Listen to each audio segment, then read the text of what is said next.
Hey everyone, and welcome back to another video. And in this video, I'm going to show you how to delete a tag on Asana. Now, this video is going to be particularly useful for individuals. Let's say that you're using Asana and you started adding tags, but let's say that you no longer need the X tag.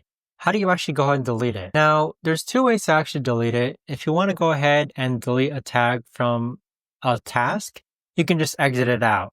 But if you wanted to delete a tag from the actual drop-down menu, what you can do is that you can actually click onto the tag and then go ahead and exit out and then click on the tag again where it says click to view all tasks in this tag. Next, on the upper left-hand corner, click on actions and then click on delete tag. But that right there, guys, is the best and easiest way that I know of to actually go ahead and delete a tag on Asana.